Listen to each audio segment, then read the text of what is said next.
Okay, so everyone listen carefully. Don't read anything because understanding is very different. You should be understanding what is the difference between the eccentrical loading whichever we have discussed till now and which we are going to discuss from now. So the clarity should be there. The clarity about the difference between them should be very should be clear to everybody before answering any question. If you are applying the concept of the other one, the concept which we are going to study now for the previous case or previous case concept in this case, then you will be ending up getting wrong answer. Okay, so till now we have discussed these type of cases. So imagine this is a wall and this is a bracket or something attached to the wall here, and they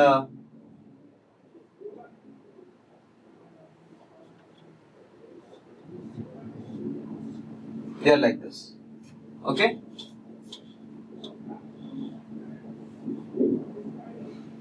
understand? So we can imagine this as x-axis, this as y-axis, and perpendicular is z-axis. Okay, so this is the way the earlier loadings were there. This is a wall. Earlier loadings were there for every eccentrical loading. So we got to know the centroid and we transferred the load, we did all the stuff. Now we are going to go with a different type of cases. You can see one condition or one picture in this secondary screen. So this is a wall here. So this is a wall.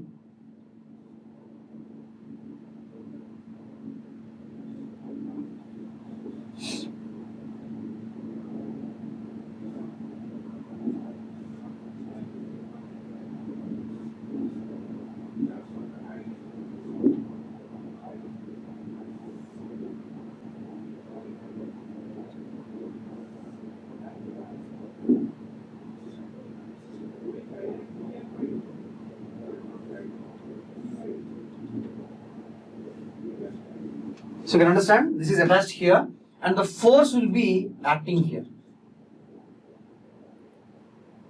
Okay, so the force P is not on the plane. The plane of the rivet, if you see here or here, is XY plane. You're able to understand here? This is x-axis, this is y-axis. Okay, this is z-axis. So the rivets are on XY plane. In the previous case, the applied load is also on the same plane, but here the applied load is on different plane. Yes? Very good. Okay. So you should be understanding the important thing there. In this case, load and the rivets both are on the same plane, but here whatever the plane on which the rivets are there, this particular load is not on that particular plane. It is a little bit in a different way.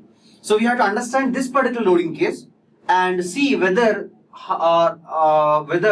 rivets will be able to carry the load or not. Or if you are expecting them to carry the load, what should be the strength of the material, or due to the applied load, if you take the reverse way, due to the applied load, what is the stress produced? All these things you have to evaluate. Clear? Understood everybody? So let's go ahead here. In this case, it was very clear that the applied load has given rise to direct load and a moment P into E. This applied load is along y-axis and moment is about z-axis. Okay, but here if you see, this is not giving rise to this type of arrangement. This is not giving rise to this type of arrangement. Okay, so this is giving rise to some other type of loading.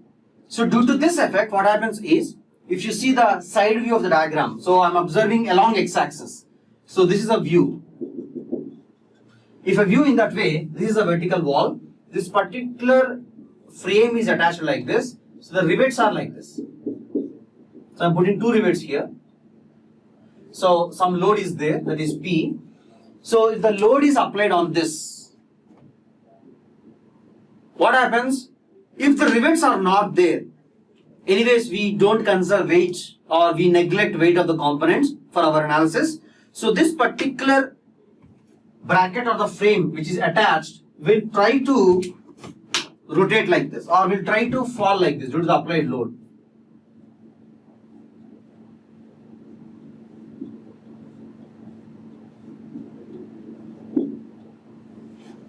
Is it right?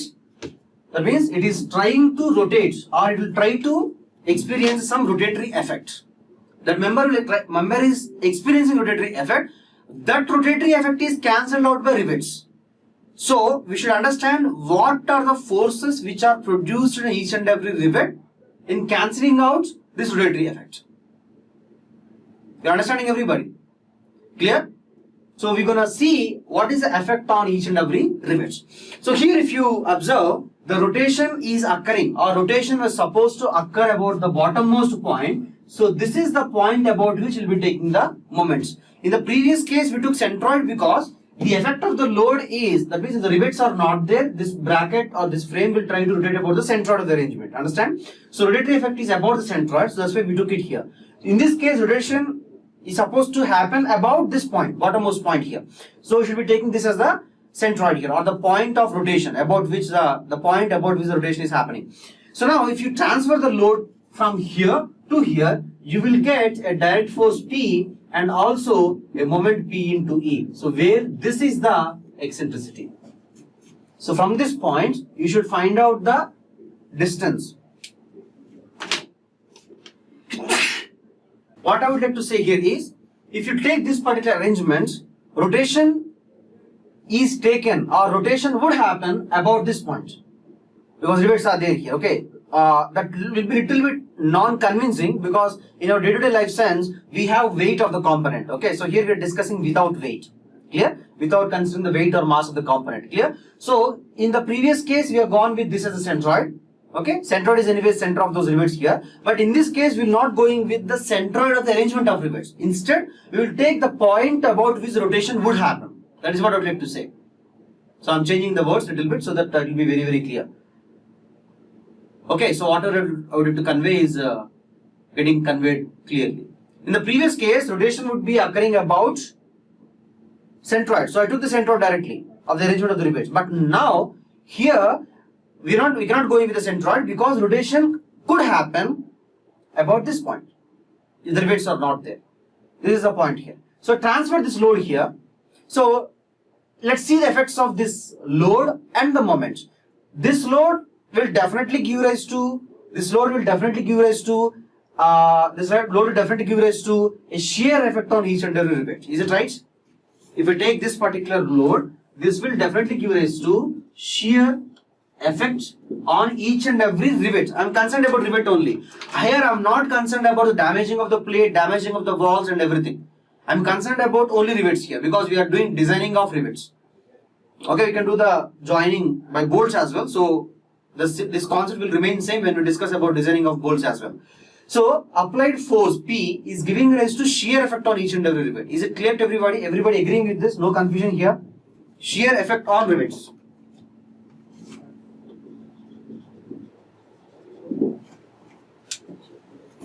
Yes? I'm just talking about the load. I'll come to the discussion about the moment as well.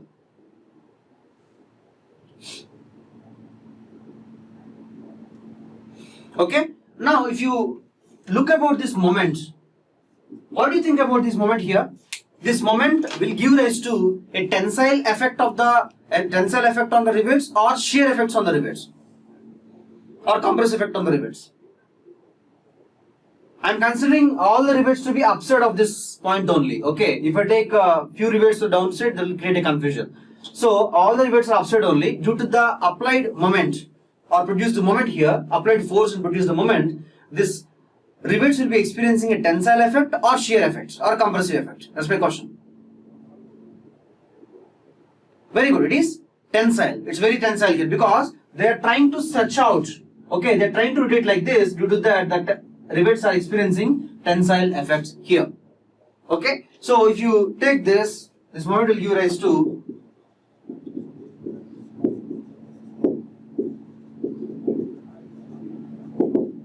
So using this conclusion, we are going to design all the formulae and all, and we are going to find out the required answers. Kindly copy till here, everybody. So you guys can see where we experience these type of loadings. So if you have any shelf, so the rivets or bolts whichever are used to put the supports of the shelf will experience this type of loading itself. Understood? Clear? You can see here. Whatever the bolts are there or rivets are there, they will be experiencing this type of effect only. They will be experiencing shear, they will be experiencing tensile effects as well. Clear? Understood? So you can copy these things, you can take the screenshot as well to avoid time consumption.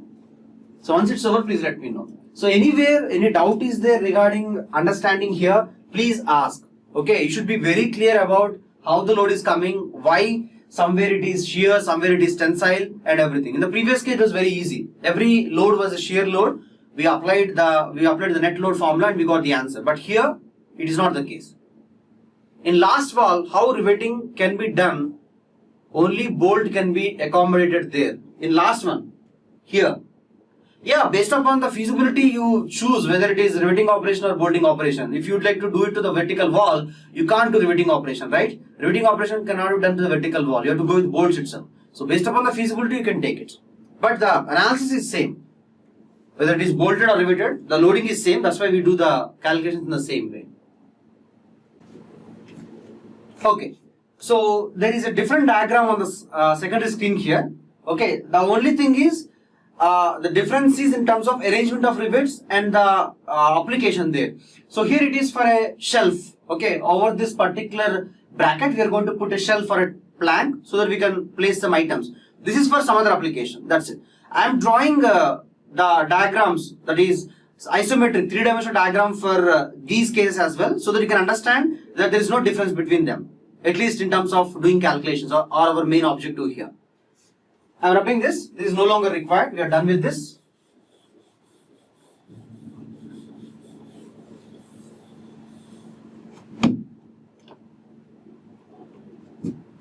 Okay, so this is a vertical wall. To this vertical wall, we are attaching something which is of this particular shape.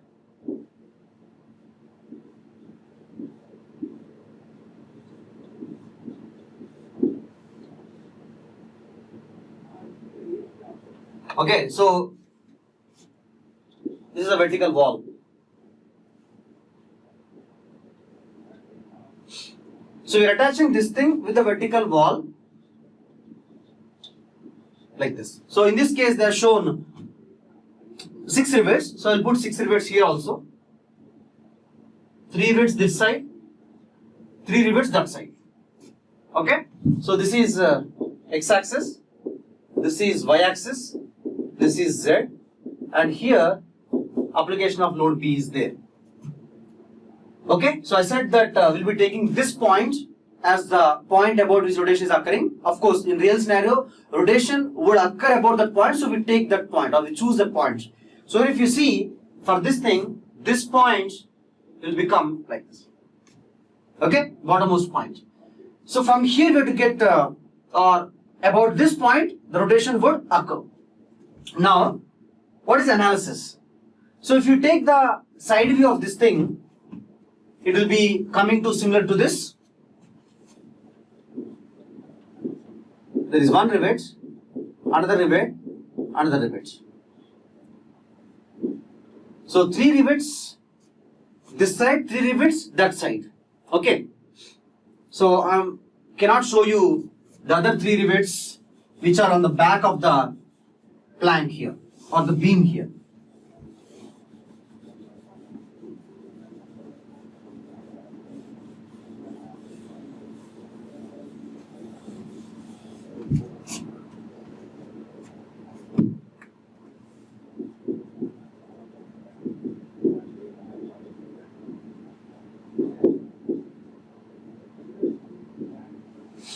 Applied load is there. So here, this is the point about which rotation is occurring, and I said that this should be the eccentricity E here.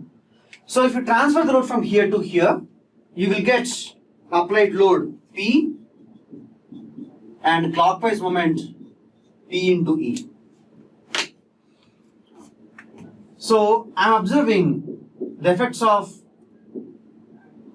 the load and the moment on each and every rivet.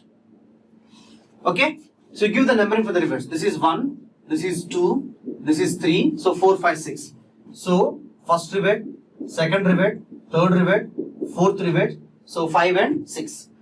So applied load is here, that will give rise to same load on each and every rivet, So you have P1 dash, P2 dash, P3 dash, which are primary loads. So this Pi dash is primary load which is of shear type. So primary or direct load. So primary or direct shear load, Pi dash here. Now we should know the effect of the secondary load.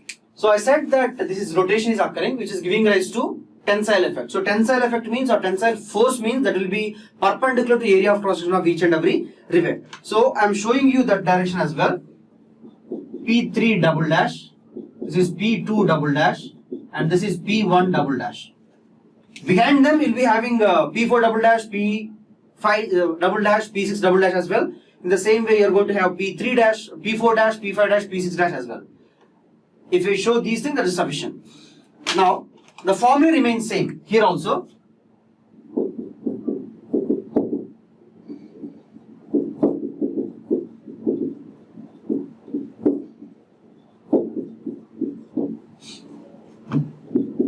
Pi dash, total force by N. Total force is P. So you divide with the number of rivets. Secondary load formula will remain same. Pe Ri whole by R1 square, R2 square, so on up to Rn square. Where these R1, R2, R3 are nothing but like this. Look here. From this centroid, what is the distance of the first rivet? What is the distance of the second rivet? What is the distance of the third rivet?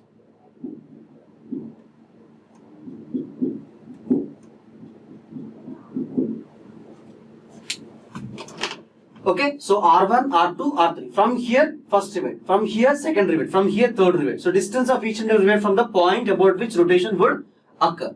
Understand? I'm sorry. Thank you so much. Secondary is not a shear load. It is a tensile load. Thank you. So again, I will tell you how this formula is coming up. So same derivation, whichever the explanation for the previous one, whichever I'm gonna explain it later, valid for this case as well. Okay. So this is the way you are going to get primary and secondary load values. Kindly copy till here. We'll go ahead with the next step after this. He's asking the question that how we took the direction of secondary load. Okay. You can see from the diagram itself. If this load P is acting, it is trying to rotate like this. That will give rise to stretching effect. So this is rotating like this. Okay, it is tilting like this. So there will be definitely some tensile effect on each and every rivet. In that direction only. Right? So that's why I directly took it. So here direction is not a big problem. You can easily understand from the diagram itself. If the load is applied along x-axis at the same location, along x-axis, that means instead of acting downward, it is acting that side. He's taking the case that, I'll put a separate diagram. The frame is like this.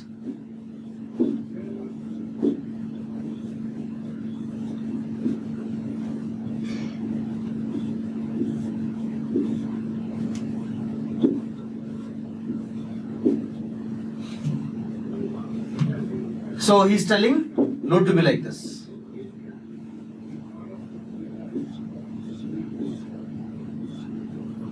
Okay.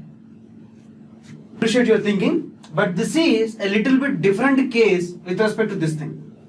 I'll try to explain it briefly. You try to understand. Okay, don't get confused. If this is the way in which the load is applied, what happens? If you see the top view, I'm taking the top view here.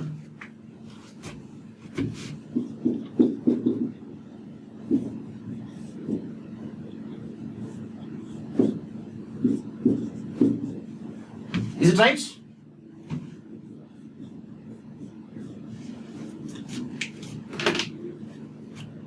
Anurag Gaur, understood this step? Anurag, top view will be like this only. Clear? You understood this diagram?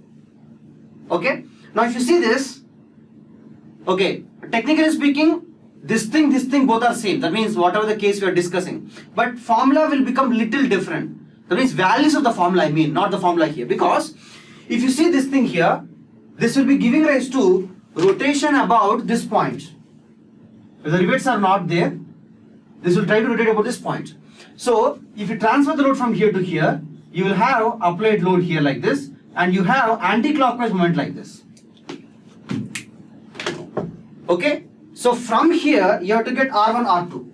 So from here this is R1, and from here this is R2.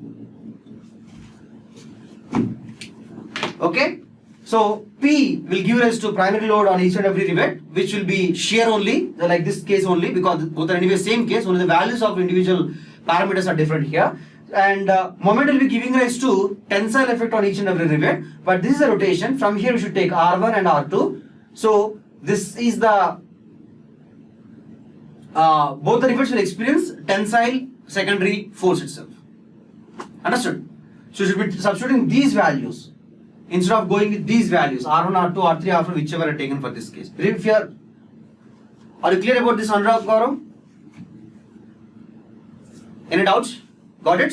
So it's just the imagination. If you are understanding correctly, you can easily understand. But mostly they will not give rise to or give any complicated loading case to make you people think much. Till now, no question came like that. Okay, so they'll give you simple case only. Whatever you learn, you just have to apply there. Okay, so we got these values. Let's see how to go ahead or how to proceed further using these values. Here, can you guys tell me which one is the worst loaded rivet? Any idea? Can you guess? Though I haven't explained completely, I would like to ask this question now itself. Can you guess, based upon the idea you have till now, can you answer based upon the idea you have till now, which one would be the worst loaded rivets? Very good. 3. For this case, it is 3 or 4. 3 and 4 also, because both are at the same distance. Because you guys know that primary force is same on each and every rivet. Secondary force is depending upon Ri or the radial distance. Whichever rivet is having higher value of distance, that rivet is the worst loaded rivet. But here, the reason is, here theta is same. The angle between primary force, secondary force is same for each and every rivet. That's why it depends completely on only Ri value. Whichever rivet is at the farthest distance from the point of rotation, that would be the worst loaded rivet. Okay, so here, whenever they ask you, in this case, whenever they ask you which is the worst loaded rivet, you simply take the rivet which is farthest from the point of rotation. That's it. So you got these values. Now, using them, you have to get the value of stresses. So this will be giving rise to shear stress. This will be giving rise to tensile stress. Okay, shear stress value tau. Shear stress value tau is equal to nothing but Pi dash by pi d square by 4, area of the cross section of the rivet. And tensile stress is nothing but Pi double dash by pi by 4 d square. So shear stress value and tensile stress values are given like this. Okay, so let's proceed further. Everybody listen carefully here. I am taking the third rivet because that is the worst loaded rivet here.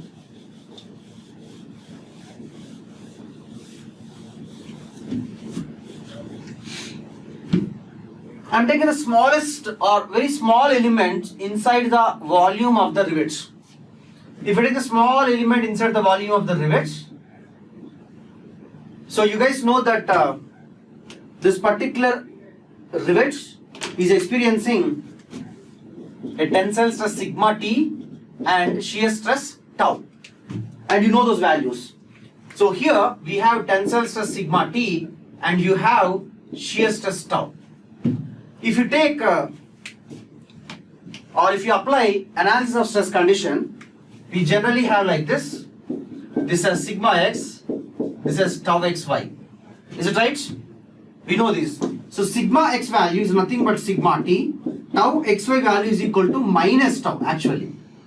In fact, this negative sign will not cause any problem because it is a shear stress. Negative sign is more valid for only tensile stresses and compressive stresses or normal stresses basically.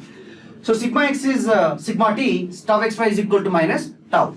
Here there is no normal stress in y direction, so sigma y is equal to 0.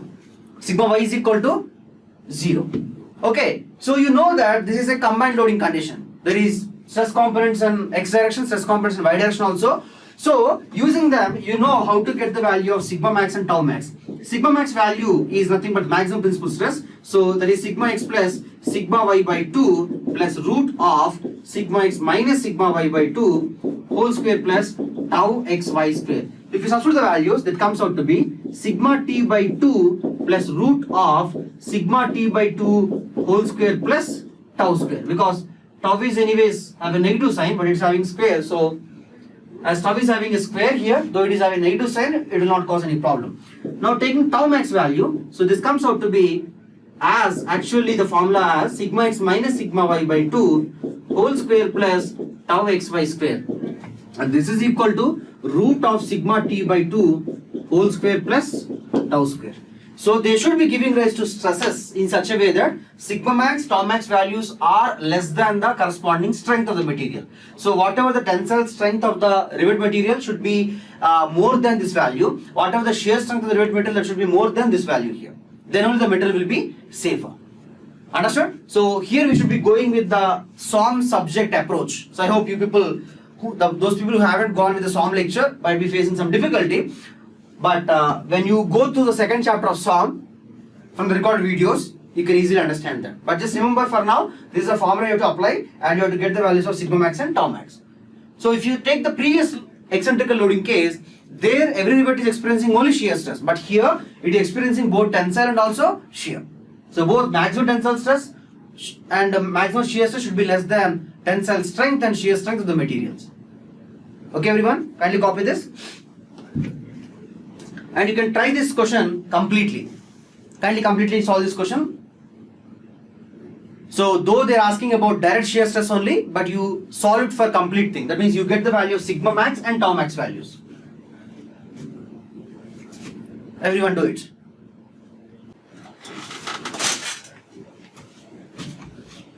Okay everyone. In this question, they are just expecting you to give the answer for direct shear stress. What is direct shear stress? Direct shear stress is not this value. This is the maximum shear stress on the worst loaded rivet. Understand? Direct shear stress means the stress corresponding to direct shear load. Direct shear load is primary force here, and primary force you see that it is same for each and every rivet, and every rivet is having same diameter, so direct shear stress would remain same on each and every rivet. So simply take the primary load and divide by area of cross section. Primary load is nothing but total force by number of rivets. Total force is 1000 Newton, total number of rivets are 4, so per rivet force is 250 Newton, so 250 Newton by pi d square by 4. So if you divide by pi by 4, 250 Newton by pi by 4, 6 square, you will get the answer in megapascal. Understood? That is the answer for this question. Clear? But I also ask you people to get these two as well. So if you are getting this primary and secondary loads, primary comes out to be 250 Newton. So for this question,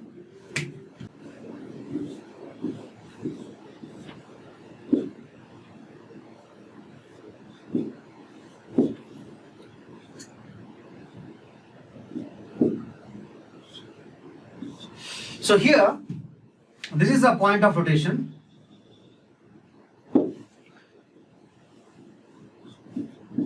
R1. So R2 is higher. So upper two rivets are the worst loaded rivets. So if you take down these values, so R1 value is given in the question as 25 millimeters. R2 is equal to 75 millimeters. You should take this value here. Okay. So if you take the primary, secondary, all the values,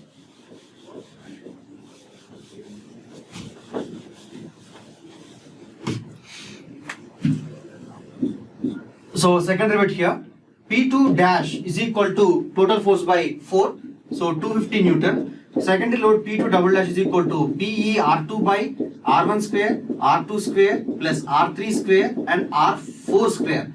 So if you are substituting, you will get 1000 into eccentricity is nothing but 20 millimeters here. This is the value of eccentricity, 20 millimeter into R2 value, that is 75 whole by 25 square plus 75 square plus 25 square plus 75 square.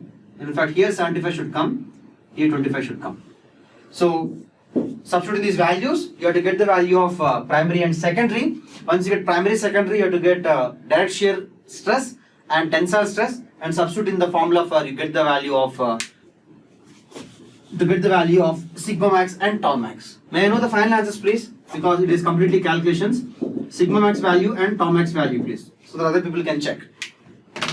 So for this question, answer is 8.8. So here actually one mistake was there. In the diagram, they given it as or typed it as 10, but that is 100. Okay, there's 100 millimeters actually. All the dimensions are in millimeters. The text is missing in this picture. So in fact, it is there. If you observe this question, the previous year's question bank, that part will be there, or the text will be there that every dimension is in millimeters, and this dimension is 100 millimeters, not 10. Okay, that's the only typing mistake there. May I know these values so that other people can cross check? Other people can check and tell me whether it is right or not. Sigma max is 11.35 and tau max is equal to 9.134.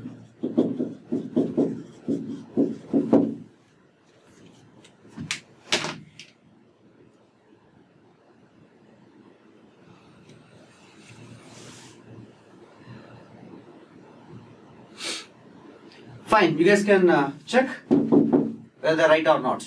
But if any question is coming, you should be solving in this way. Unfortunately, we got only one question from this part, but there is no guarantee that in the coming years questions will not come. But if any question is coming, you just have to do the calculations in this way and get the respective value, whatever is asked in the question. Clear everyone? So whenever question comes, you should be able to, whenever question on eccentrical rivet is coming, first and foremost step is you should identify whether it is eccentric loading of first case or second case. Then only you can get the final answer as correct. Otherwise, if you are doing mistake in the first step itself, then you can't expect to get the right answer in the last one.